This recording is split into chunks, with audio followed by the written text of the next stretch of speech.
మీకోసం తెచ్చింది necklace Mela flat 9.99 VA తో నవంబర్ 29 నుండి డిసెంబర్ 7 వరకు హిల్స్ బ్రాంచ్ త్వరలో ప్రారంభం. నమస్తే రమగారు. నమస్తే జయ. రమగారు, సప్త శనివారాల వ్రతం బహుశా ఇదివరకు కూడా ఉండుంటుంది, ఎప్పటి నుంచో ఉండుంటుంది. శనివారాల వ్రతం అంటే మనం వెంకటేశ్వర స్వామికే చేస్తాము, కానీ ఈ మధ్య బాగా ట్రెండింగ్లోకి వచ్చిందండి. ఈ వ్రతం అసలు ఎవరు చేసుకోవాలి, ఎవరైనా చేసుకోవచ్చా, దీనికి సంబంధించిన నియమాలు ఏంటి, మీకు తెలుసా, మీకు ఎప్పటి నుంచి తెలుసు? ఎన్ని ప్రశ్నలు చూడండి. శనివార వ్రతం బహుపురాతనమైనది. ఎస్, మామూలుగా శనివారాలు మొక్కుకోవటం వెంకటేశ్వర స్వామికి మొక్కుకొని చేసుకుంటారు. వివాహం కాకపోయినా, సంతానం కాకపోయినా, ఇల్లు దొరకపోయినా, అంటే ఇల్లు కట్టుకునేందుకు సరిపడా అవకాశాలు కుదరకపోయినా, పిల్లలు సెటిల్ అవ్వకపోయినా, చిత్తశాంతి మనశ్శాంతి లేకపోయినా, ఏవైనా తరచుగా ప్రమాదాలకి వాటికి లోనవుతున్నా, జాతకంలో ఫలానా శని దోషాలు అవి ఉన్నాయని చెప్పినా, ఈ అర్ధాష్టమ శని, ఏలినాటి శని లాంటి సమస్యలు సాడేసాతి అని చెప్తారు జాతకాల్లో. అలాంటి సమస్యలు ఉన్నవాళ్ళు ఎవరైనా శనివార వ్రతం చేసుకోవచ్చు. సప్త శనివారాలు అనేది ఇటీవల కాలంలో ఎందుకు ట్రెండ్ అయిందంటే, ఇది సోషల్ మీడియా వల్లే ట్రెండ్ అయింది. శనివార వ్రతం సాధారణంగా ఎవరైనా మొదలు పెడితే జన్మ శనివారాలు అంటారు. శనివారం మానరు. ఏవో కొన్ని శనివారాలే చేసి మానేసే విధానం పూర్వం ఉండేది కాదు. ఇప్పుడు ఏంటంటే సద్యవ ఫలితం ఇస్తుంది, వెంటనే ఇది చేయగానే ఫలితాన్ని ఇస్తుందని, మాకు ఇచ్చిందని ఇన్ఫ్లుయెన్సర్స్ కనుక బాగా చెప్పడం వల్ల ఇది బాగా ముందుకెళ్ళింది. మీరు 7 అయినా చేసుకోవచ్చు, 2 ఏళ్ళు 14 చేయొచ్చు, 7 ఏళ్ళు 49 చేయొచ్చు. మన ఓపిక మన శక్తిని బట్టి చేసుకోవచ్చు. ఈ శనివార వ్రతం అంటే శనివారానికి బేసిక్గా ఏమిటి, వెంకటేశ్వర స్వామిని పూజించుకోవటము. ఇదివరకు ఏం చేసేవాళ్ళంటే శనివారం నాడు తలంటి పోసుకుని పిండి దీపారాధన చేసి స్వామికి ఒక పొద్దు ఉండటం నియమం. ఆ రోజు తలస్నానం, నెత్తికి నూనె రాసుకుని స్నానం చేయటం, దీపారాధన చేసుకోవటం. వెంకటేశ్వర స్వామి దేవస్థానాలు ఏమైనా ఉంటే దగ్గరలో వెళ్ళి దేవస్థానానికి వెళ్ళి దర్శనం చేసుకోవటం. చేసుకుని ఆ పూట ఏంటంటే ఈ శనివారం నాడు నియమంగా పోట్లాడకుండా ఉండటం, నామాలు ఎక్కువ తలుచుకోవటము, వీలైతే ఏదైనా ఇంట్లో భజన పెట్టుకోవటము, ఎక్కడైనా భజన చేస్తుంటే అక్కడికి ఆ భజనకి వెళ్ళి రావటము, అక్కడ ఏదో కొబ్బరికాయలు ఏమైనా సమర్పించుకోవటము. వెంకటేశ్వర స్వామికి సంబంధించిన పూజకు అసలు ఏం చేసేవాళ్ళు ఇదివరకు, ఇన్ని పుస్తకాల ఇన్ని రకాల జయ ఏమీ లేదు. ఈ పిండి చలిమిడి చేసి పిండి దీపారాధన అంటే బియ్య పిండి కాదు, అది చలిమిడి చేసి చలిమిడితో దీపం పెట్టి దీపారాధన చేసుకుని పానకము వడపప్పు ఈ చలివిడి స్వామివారికి సమర్పించుకుని దండం పెట్టుకోవటం, పగల అన్నం తిని రాత్రిపూట ఉపవాసం ఉండేవాళ్ళు. శనివార వ్రతం అంటే బ్రహ్మచర్యము ఏకభుక్తము ఖచ్చితమైన నియమం. అందుకని ఇళ్లలో పెద్దవాళ్ళు చేసేవాళ్ళు సాధారణంగా, పూర్వం అలాగే కనపడేది. ఇప్పుడు ఏమైంది, క్రమంగా ఇళ్ళ అందరూ చేసుకోవటము, ప్రతి వాళ్ళు చేయటము. ఇన్ఫ్లుయెన్సర్స్ చెప్పారు కదా ఈ 7 శనివారాలు చేసాము అని. మామూలుగా మనకి పూజ అంటే మన ఇంట్లో ఒక దేవతార్చన, ఒక విధానం ఉంది, ఒక మండపం ఉంది, ఒక షెల్ఫో ఒక మందిరమో ఉంది, ఆడ వెంకటేశ్వర స్వామి ఉన్నారనుకో, అప్పుడు దీపం పెట్టుకోవటము పూజ. ఇప్పుడు ఏం చేశారు, దీనికి కలశాలు పెట్టడం, ప్రతి వారము కలశం పెట్టడము, కలశం లేనిదే పూజ లేదని, కలశం పెట్టాల్సిందేని, దీపాలేమో 7 దీపాలు పెట్టాలని, 9 పెట్టాలని, 16 పెట్టాలని, 100 రకాలు వచ్చేసరికల్లా ఏది కరెక్టో తెలియని ఒక డైలమాలో పడుతున్నారు. 7 శనివారాలు అని చెప్పారు కాబట్టి 7 దీపాలు పెట్టాలన్నది కూడా ఒకటి కనపడుతుంది. ఆ దీపానికి పసుపు రాయాలి, బొట్టెట్టాలి, కుంకం పెట్టాలి, వాటి నిండా పువ్వులు పోయాలి, అలంకరించి ఫోటోలు తీయాలి. ఈ గోల ఎక్కువైపోయింది. నేను ఈ గోలను సమర్థించనమ్మా. పూజ ఫోటో తీయటానికి కాదు, ముఖ్యంగా చెప్తున్నాను నేను. నేను సప్త శనివార వ్రతం చేశాను అని నీకు పూజ అయిపోయాక, నీ పూజలు అయ్యి నీకు ఏదో నా ఫలిస్తే, నాకు ఇలా జరిగింది, నేను ఇది చేశాను అని నువ్వు చెప్పితే ఒక రకంగా ఉంటుంది. నువ్వు మొదలుపెట్టే వాటిని అన్ని వీడియోలు తీసి పెట్టుకుని ప్రతిరోజు పెట్టి తర్వాత నీకేదో ఫలితం వచ్చిందంటే నువ్వు దేనికోసం చేసావు? నువ్వు ఫలితం కోసం పూజ చేసుకుంటున్నావా, లేకపోతే ప్రదర్శన కోసం చేస్తున్నారా? మీరు ఫలించాలంటే పూజ మొట్టమొదట అమ్మ దయచేసి మరోలా భావించకండి, ప్రదర్శన మానేయండి, ప్రదర్శనకి వెళ్ళొద్దు, అసలు పూజ చేసుకోండి. పూజ, ఆ పూజకి వెంకటేశ్వర స్వామివి బోలెడన్ని స్తోత్రాలు ఉంటాయి. మీరు పూజ ఎన్ని పువ్వులు పెట్టారు, ఎంత దీపం పెట్టారు, ఎన్ని దీపాలు పెట్టారు, ఎంత అలంకరణ, అసలు అది ఇంపార్టెంట్ కాదు. అవునండి. మీరు ఎంత నియమాలను పాటించారు, ఎంత భక్తి శ్రద్ధ, ఎంత శ్రద్ధ, ఎంత భక్తి ప్రపత్తి మీకున్నాయి. మీరు వెంకటేశ్వరుని యందు ఎంత ఆస్థ నమ్మకం కలిగి ఉన్నారు. ఆయనని సంతోషపెట్టేలాగా ఆయనకి స్తోత్రం ఎంత చేశారు. స్తోత్రం చెయ్యండి. దీనికి వెంకటేశ్వర సుప్రభాతం, ప్రపత్తి, స్తోత్రం, తర్వాత మంగళాశాసనం, వెంకటేశ్వర కరావలంబం, వెంకటేశ్వర వజ్రకవచం, గోవిందనామాలు, ఇలా 8 రకాల స్తోత్రాలు మనకు అందుబాటులో ఉన్నాయి. శనివారం నాడు శ్రద్ధగా చదువుకోండి. అవకాశం ఉండి మీ దగ్గర పురుష సూక్తం పుస్తకాలు ఉండి వాటితోటి అర్చన చేసేది వచ్చిందా, వచ్చింది. మీకు రాలేదా, రాలేదు, ఏం పర్వాలేదు.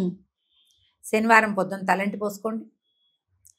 ఒకవేళ మనకి స్వామివారి పటం ఏదైనా వెంకటేశ్వర స్వామి పటం ఉంటే మంచిది. లేకపోతే ఈ ఒక పళ్ళెంలో తిరునామని రాసుకోండి. తెల్లటి నామం మధ్యలో ఎర్రటి బొట్టు పెట్టి పాదం పెట్టుకుని అదే స్వామివారిగా దండం పెట్టుకోండి. పటాలు ఇప్పుడు దొరికేస్తున్నాయి కాబట్టి మనకు ఆ ఇబ్బంది లేదు. చిట్టి ప్రతిమలు ఉన్న వాళ్ళు ఉంటారు, ఒకటి ముఖమే ఉన్నది కూడా ఉంటుంది, అదైనా పెట్టుకోవచ్చు. శుభ్రంగా కడిగి పెట్టుకోండి.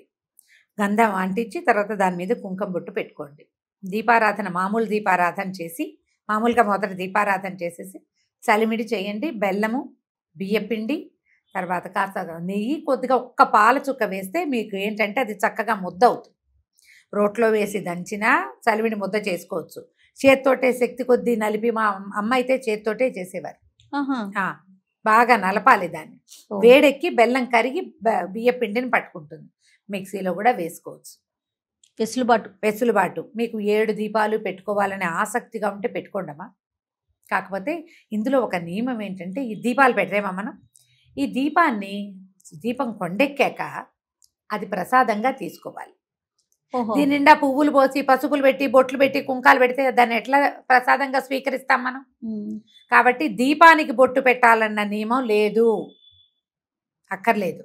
మీరు చలివిడితోటి గుండ్రంగా చేశారా, ఒక దాంట్లో ఇట్లా చెయ్యేసి నొక్కితే గుంట పడుతుంది. అవును. ఆవు నేతిలో ముంచిన బొత్తిని అందులో వేయాలి. ఈ దీపాన్ని ఒక పళ్ళెంలో పెడతారు కదా, ఆ పళ్ళెనికి పసుపు రాసి బొట్టు పెట్టుకోండి. పసుపు రాసి బొట్టు పెడితే సరిపోతుంది. ప్రతి దీపానికి పెట్టక్కర్లేదు. ఇది చలివిడి దీపంలో ఇది ఒత్తి వేసి వెలిగించండి. కొంత చలివిడి, వడపప్పు, పానకము, పాలు పెట్టదలుచుకుంటే పాలు, పళ్ళు, మీరు అన్నమో పాయసమో చేయదలుచుకుంటే మీ శక్తి. ఇవన్నీ చేయాలన్న నియమం కాదు. బేసిక్గా చేయవలసింది చలివిడి, వడపప్పు, పానకం చాలు. అరటిపళ్ళు, మన శక్తి ఒక కొబ్బరికాయ కొట్టటము పెట్టుకోవచ్చు. ఇవన్నీ పెట్టుకుని ఈ స్తోత్రం అంతా చదువుకున్న తర్వాత స్వామివారికి నివేదన చేసి దండం పెట్టుకుని ఆ దీపాన్ని కూడా స్వామికి సమర్పించుకుంటాం. అప్పుడు మంగళాశాసనం చదువుకుంటాం. మంగళాశాసనం అంటే హారతి. అదేలేండి. హారతి ఇచ్చి దండం పెట్టుకోండి. ప్రత్యేకమైన కథ ఏదన్నా ఉందా అమ్మగారు? సప్త శనివార వ్రతానికి కథలేం లేవు. ఒకవేళ మీకు ఏదైనా ఒక పుస్తకం దొరికి, ఇటీవల ఎవరో పెద్దవారు రాసింది ఒక పుస్తకం తిరుగుతోంది, వెంకటేశ్వర స్వామి గురించి చెప్పినవే ఏవైనా కథలు అయి ఉంటాయి. పూర్వకాలం నుంచి వచ్చింది కాదు కదా. ఈ వ్రతం ఇటీవల డెవలప్ అయింది. ఇది వ్రతం అని పేరు రాసుకుంటున్నాం కానీ మనం నియమంతో చేసేది 7 వారాలు చేసుకోండి. ఈ 7 వారాలకి మీకు ఫలితం ఇస్తుంది. కలశం పెట్టుకుంటే ఫలితం ఇస్తుంది, కలశం పెట్టుకోకపోతే ఫలితం ఇవ్వదు. ఇవన్నీ సర్వాబద్ధమమ్మా, అలా లేదు. మీ శక్తి, మీ ఓపిక. మీరు పెట్టుకోగలిగితే కలశం పెట్టుకుని, కలశానికి ప్రత్యేక పూజా విధానం మీరు చేయగలిగితే చేసుకోండి. చేయలేకపోతే ఏం నష్టం లేదమ్మా, ఏం కాదు. మీకు కావాల్సిందల్లా శ్రద్ధ, భక్తి, ఆసక్తిను. వీటితోటి మీరు 7 శనివారాలు ఇట్లా చేసి మీరు దండం ఎట్లా పెట్టుకోవచ్చు. మామూలుగా మొక్కునేటప్పుడు ఈ 7 శనివారాలు ఇంట్లో పూజ చేసుకుని 7వ శనివారమో 8వ శనివారమో కొండకు వస్తామనో దేవాలయానికి వస్తామనో దండం పెట్టుకోవచ్చు. లేదా పక్కనే ఉన్న సమీపంలో ఎక్కడో దేవాలయం ఉంది, అక్కడికి వెళ్తాం. చిన్న తిరుపతి వెళ్ళొచ్చు, పెద్ద తిరుపతి వెళ్ళొచ్చు. మనకి ఇక్కడ హైదరాబాద్లో అయితే రత్నాలయం అని, ఇంకో ఆలయం అని, బోల్డని వెంకటేశ్వర స్వామి దేవస్థానాలు ఉన్నాయి. శ్రీనగర్ కాలనీలో వెంకటేశ్వర స్వామి ఉన్నాడు, SR నగర్లో వెంకటేశ్వర స్వామి ఉన్నాడు. ఎక్కడ అవకాశం ఉంటే అక్కడ దర్శనం చేసుకోవచ్చు. వారం ప్రతి వారము మీరు దేవాలయానికి వెళ్ళగలిగితే మహత్తరంగా ఉంటుంది. ఇలా 7 శనివారాలు కనుక శ్రద్ధాభక్తులతోటి మీరు వేరే వ్యాపకం పెట్టుకోకుండా భగవంతుడి మీదే నమ్మకం పెట్టుకుని చేస్తే మీకు మంచి ఫలితం లభిస్తుంది. ఇందులో చూడు, ఒకటి దీపారాధన. మొదటిది మీ నియమం 7 వారాలు చేయాలని దీపారాధన. ఇందులోనూ పిండి దీపారాధన చాలా మంచిదని చెప్తారు. మామూలు మనం దీపం కుంది కాకుండా ఇలా పిండితో అంటే చలిమిడి మీద చేసిన దీపారాధన విశేషమైనది. అది చేసామా, అర్చన చేసామా, దేవాలయానికి వెళ్తామా? ఈ ప్రత్యేకమైన రోజుల్లో మీరు జ్ఞాపకం పెట్టుకోవాల్సింది ఏంటంటే పోట్లాటలకి దిక్కండి. ఈ వ్రతానికి ఒక్క నియమం, అలా గోవిందనామాలు రోజంతా గోవిందా గోవిందా అనుకుంటుంటే మంచిది. మీ సమస్యలకి ఒక సమాధానము, ఒక సోలేజ్, ఒక ప్రశాంతత మనకు లభిస్తాయి. ఇలా చేసి చూడండి. మీరు అవేవో చేస్తాం, బ్రహ్మాండం పగలు తీసి భక్తిగా చేస్తాం, చేయండి. కానీ అదే చేయాలన్న ధోరణికి వెళ్ళొద్దు. వాళ్ళు ఎవరో చేసిందే చేయక్కర్లా, మీకు చేతొచ్చింది చేసిన వెంకటేశ్వర స్వామి ఎట్లాంటి వాడంటేనమ్మా కొంగు బంగారం కదా రమ్మగారు, మామూలు వాడు కాదు ఆయన. బంగారు కమలాలతో అర్చించే తొండమాన్ చక్రవర్తి ఉంటే మట్టితో పూజ చేసిన వాడు ఇంటికి వెళ్ళి వచ్చాడు. ఆయన మట్టి పువ్వులతో పూజ చేశాడు, మట్టితో తులసి దళాలు చేసి, తామర తూడుతో కూర చేసి పెట్టిన వాళ్ళ ఇంటికి నడిచి వెళ్ళాడు స్వామి కొండ దిగి. అలాంటి వాడు. నీ భక్తే కావాలి ఆయనకి. నువ్వు చూపించే ఈ ప్రదర్శన వేషం ఉందే అది నువ్వు ఉంచుకుంటావు, నువ్వు చూపిస్తావు ప్రపంచానికి. ఆయన ఏం చూస్తాడు? నీ లోపలది చూస్తాడు. లోపల పెట్టుకోండి, ఈ ప్రదర్శనలు మానేయండి. హాయిగా ధైర్యంగా పూజించుకోండి స్వామిని. తప్పకుండా రమ్మగారు.